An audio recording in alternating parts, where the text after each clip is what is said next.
ভারতের media specially আমরা পশ্চিমবঙ্গের কিছু ব্যক্তিত্বহীন মেরুদণ্ডহীন মানে এগুলোকে মিডিয়া বলা যায় না। এগুলোকে মিডিয়া বললে আমরা মিডিয়াকে অসম্মানিত করি। এগুলো হচ্ছে তাদের জায়গায় আসলে কিছু দাস, তাদের না আছে মেরুদণ্ড, না আছে ব্যক্তিত্ব, না আছে অন্য কোনো কিছু। বাংলাদেশের যারা নাকি আমার হিন্দু সম্প্রদায়ের ভাই বোনেরা রয়েছে, যারা বোনেরা রয়েছে স্পেশালি, তারা নাকি শাখা সিঁদুর পরে হাঁটতে পারছেন না। যারা এরকম প্রোপাগান্ডা করে আমরা মনে করি তাদেরকে পাত্তা দেওয়ার মতো সময় আমাদের নেই।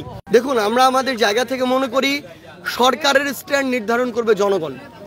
বাংলাদেশের জনগণ অন্তত এই প্রশ্নে এখন শতভাগ তাদের জায়গায় ঐক্যবদ্ধ যে আমাদের সাথে শুধু ভারত নয়, পৃথিবীর যে কোনো দেশের সাথে আমাদের সম্পর্ক হবে সম্মানের, সমতার। কোনো ডমিনেন্সের সম্পর্ক, কোনো দাসত্বের সম্পর্ক বাংলাদেশের মানুষ আর কোনোদিন মেনে নিবে না।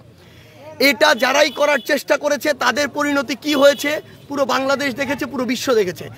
আমরা আমাদের জায়গা থেকে ভারতকে প্রতিবেশী দেশ হিসেবে স্পষ্ট করে বলি, ভারতের সাথে আমাদের সম্পর্ক প্রতিবেশী দেশের মতো হবে নাকি সম্পর্ক অন্য কোনো পর্যায়ের তিক্ততার হবে সেটা ভারতই নির্ধারণ করবে তাদের কাজের মাধ্যমে।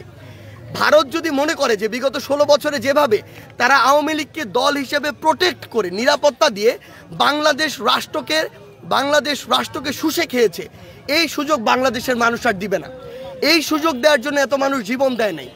ভারতকে নির্ধারণ করতে হবে যে আমার একজন ভাই ওই সীমান্তে তার লাশ পড়ে থাকবে কিনা, যদি থাকে তাহলে ওই লাশই নির্ধারণ করবে ভারতের সাথে বাংলাদেশের সম্পর্ক কেমন হবে।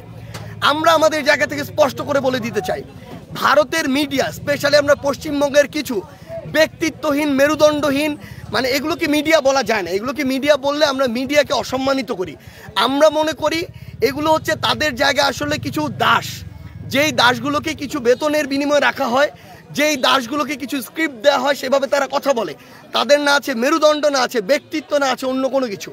তাদের ভিতরে যদি বিন্দুমাত্র প্রাণ থাকতো, আমরা আজকে একটি দেখলাম, আপনারা সবাই দেখেছেন, তারা বলছে বাংলাদেশের যারা নাকি আমার হিন্দু সম্প্রদায়ের ভাই বোনেরা রয়েছে, যারা বোনেরা রয়েছে স্পেশালি, তারা নাকি শাখা সিঁদুর পরে হাঁটতে পারছেন না। বাংলাদেশের একজন সাধারণ হিন্দু সম্প্রদায়ের ভাইকে যদি আপনি জিজ্ঞাসা করেন তাহলে আপনি আপনার জায়গা থেকে সত্যতা পাবেন। তো যারা এরকম প্রোপাগান্ডা করে আমরা মনে করি তাদেরকে পাত্তা দেওয়ার মতো সময় আমাদের নেই। এবং কেউ যদি আমাদের এই যে সাম্প্রদায়িক সম্প্রীতি এটিকে যে কোনোভাবে উস্কানি দেওয়ার চেষ্টা করে, নষ্ট করার চেষ্টা করে, আমরা আমাদের এই বাংলাদেশের সার্বভৌমত্বকে জীবন দিয়ে হলেও রক্ষা করার জন্য প্রস্তুত আছি।